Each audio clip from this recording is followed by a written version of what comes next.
want to start with, it's been interesting seeing people dissect how Caleb played on Sunday. What did the tape show you? It's a great question. I watched all of his throws today, Lawrence. And I'll tell you what, there's different aspects of that football game to really get into. I think you start with the opening two series, right? That's when the Bears are in their opening script. Because what Ben Johnson can do with time to prepare and putting together an opening script, there's much more rhythm to this pass game.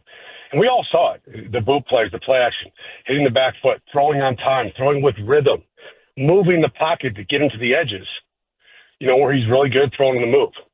Now, obviously, both of those drives stalled, and that's something to discuss also with this football game. But I thought after that, there was a slight decline.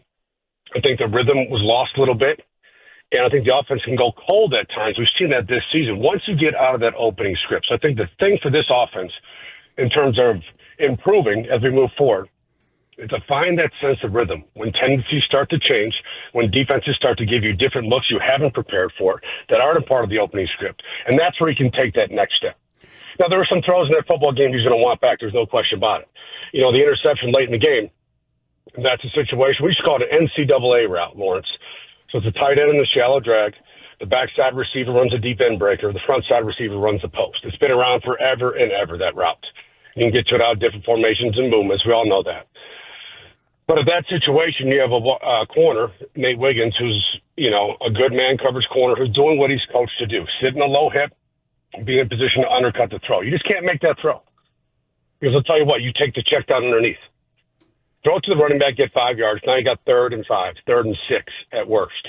And now you're in a position, now you go to your guy to have it play and try to move the sticks and continue the drive. But that's a throw that really stands out when you say a second-year player in a critical game situation.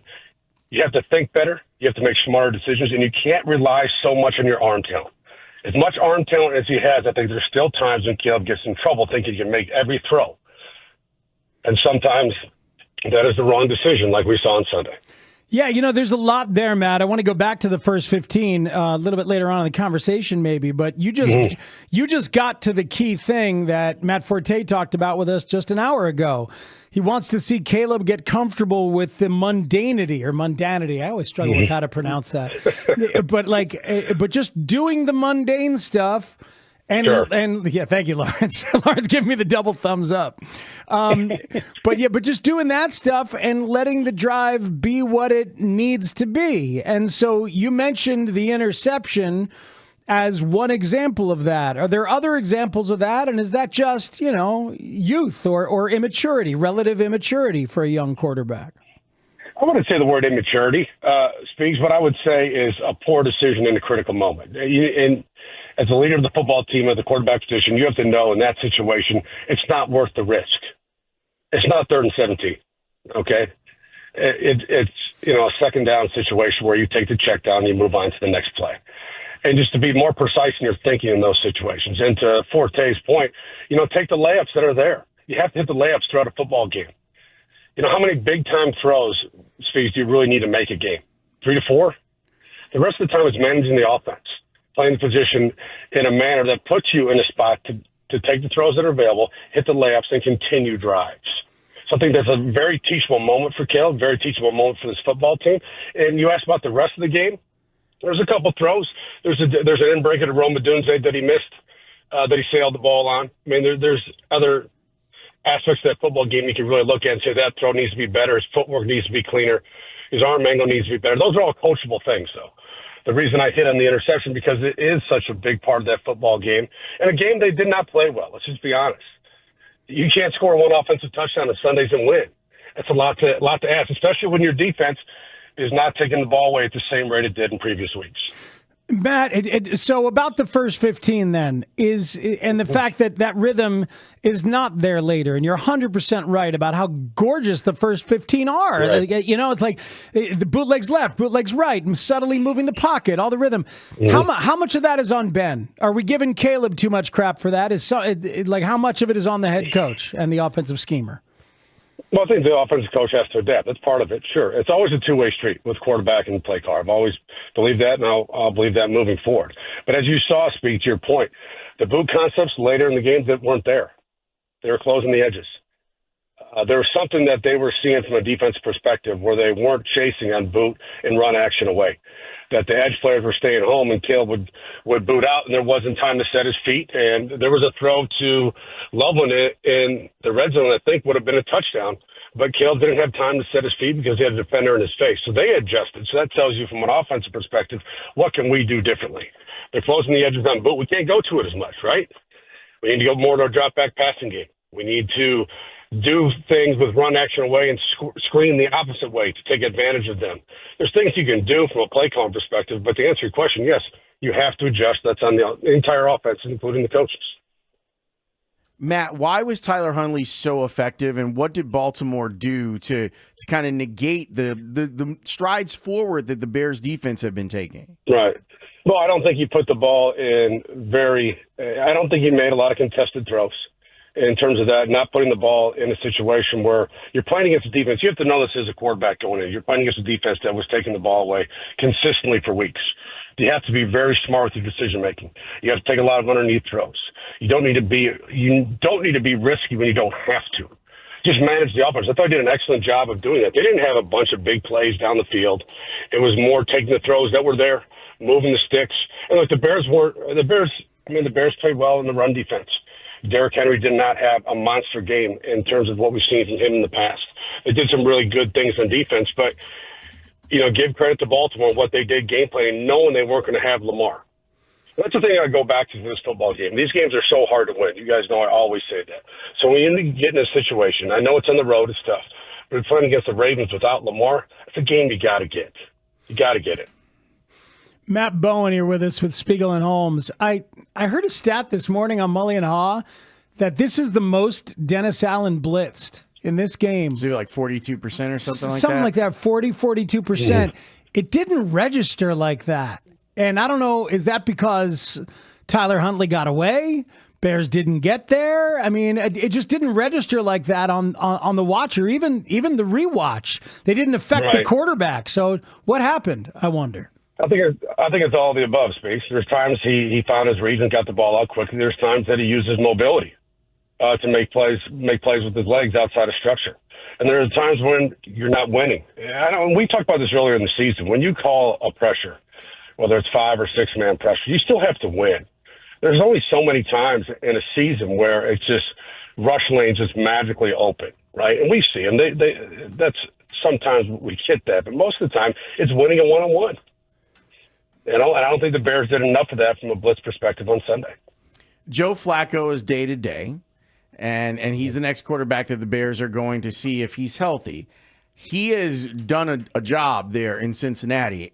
It seems really simple, like the idea of, you know what you should do? You should just throw it to T. Higgins and to Jamar Chase. But he's been doing that. Like the amount of targets for Jamar Chase over the last couple weeks is close to 40. So I appreciate Joe Flacco being like, they're not going to run me out of here for not giving the ball to the best players on the team. And Lawrence, for not turning it over.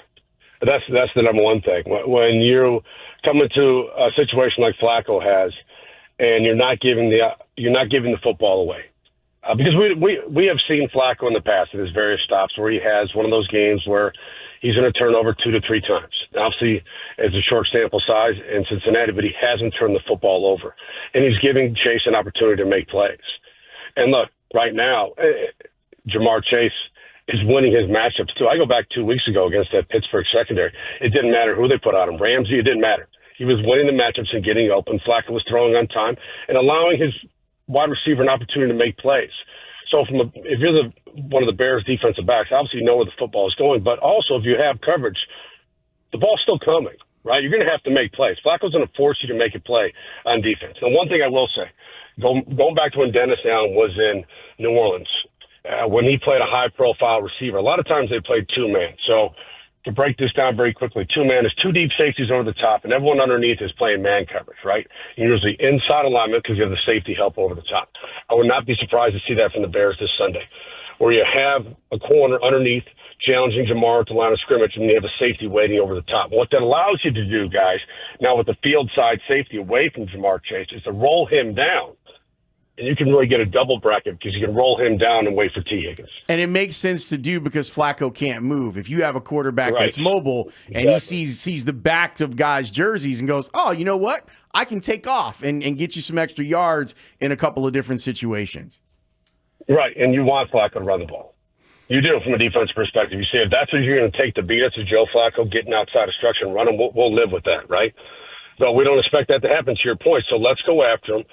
Let's have help over the top consistently, and that allows you to be much more aggressive underneath because you're going to have to challenge Jamar Chase and T. Higgins. Sitting in off coverage is not going to do it. You have to go after them and challenge them. So does Tyreek Stevenson's availability affect that at all? If you have him back and you're like, that's my one-on-one cover corner, or are both those guys so good that it's an overall philosophy that makes sense? I think it's the overall philosophy. I don't think the Bears have a matchup player for either Higgins or Chase. It consistently one-on-one throughout the course of a football game. Not many people in the league do.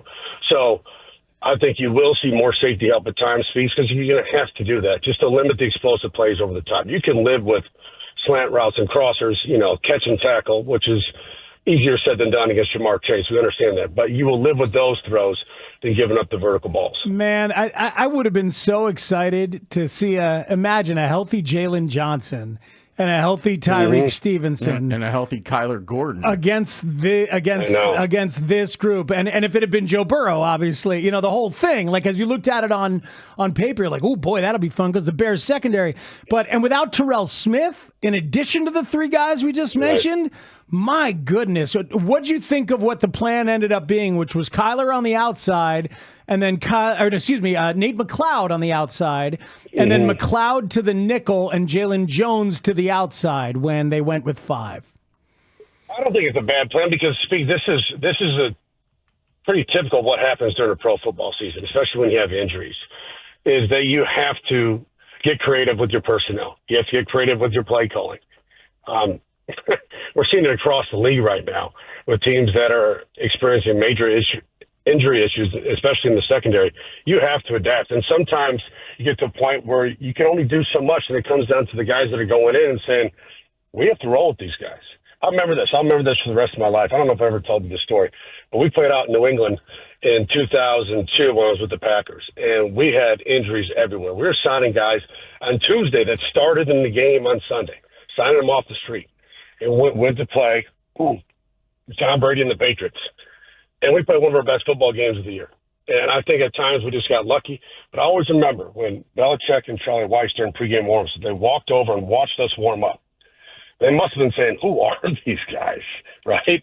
But we went out and played a good football game. And that can happen. That's the situation the Bears are in right now, where you have to trust your scouting department. You have to trust the draft grades you had on some guys. And you have to say, this is what we have to work with, and we'll adapt as much as we can with scheme. But ultimately, we're going up against Chase and Higgins, and they got to play some football.